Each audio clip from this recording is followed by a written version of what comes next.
कारी कारी अखिया में काला काला काजल दड़ दड़ दड़ दड़ दड़ दड़ दड़। कारी कारी अखिया में काला काला काजल, रूपवा सलोना जैसे कोइले बा पागल, रूपवा सलोना जैसे कोइले बा पागल। कारी कारी अखिया में काला काला काजल।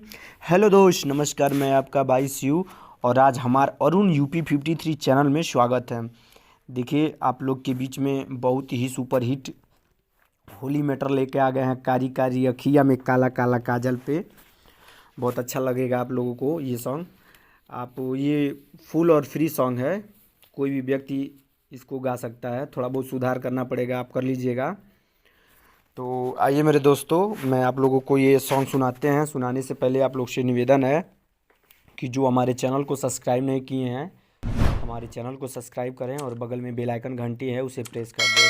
हाँ भाई, एक बात और, अगर किसी भाई को पर्सनल सॉन्ग चाहिए, प्रोफेशनल सॉन्ग चाहिए, तो दिए गए नंबर पे कॉल करके मांग सकता है।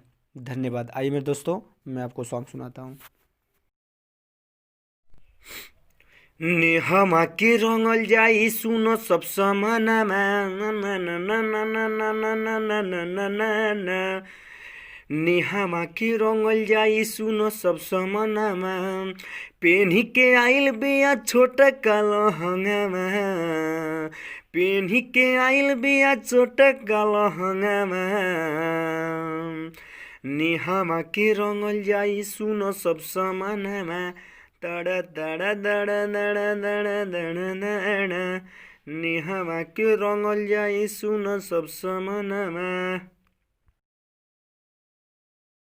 डालो सब वही जागू बरबा, जहाँ होखे ढेर खलबा, रंग सबे कर बदनमा, जेके बाटे तोहर मनमा, डालो सब होई डालो सब वही जागू बरबा, जहाँ होखे ढेर खलबा, रंग सबे कर बदनमा, जेके बाटे तोहनी के मनमा, देखी के सूरतिया हम भइल बानी पागल, धीरे धीरे धीरे धीरे धीरे धीरे दाड़ा, देखी के सूरतिया हम भइल बानी पागल, धीरे धीरे धीरे धीरे धीरे धीरे दाड़ा, नेहमा के रंगल जाई सुनो सखी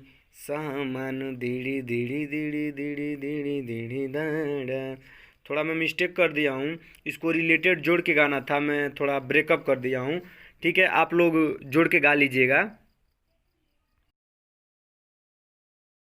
रितेश दीवाना बोलई हैं, तुहरा में मोबिल चुई हैं, गरम कके न जानमा, बहकताऊँ कर मनमा, रितेश दीवाना बोलई हैं, तुहरा में मोबिल चुई हैं, गरम कके न जानमा, बहकताऊँ कर मनमा, लौकताऊँ करे ही जसमानमा, दर दड़ दड़ दड़ दड़ दड़, सुन सब रंगल जाई नेहमा के खजानामा, दड़ दड़ दड़ दड़ दड़ दड़ दड़। दोस्त, आप लोग को ये मैटर कैसा लगा? अगर आप लोगों को ये मैटर अच्छा लगा हो तो प्लीज़ हमारे चैनल को सब्सक्राइब कर लीजिएगा। और प्रोफेशनल सॉन्ग लेने के लिए तो आप कॉल कर सकते हैं, डिस्क्रिप्शन में मेरा नंबर है।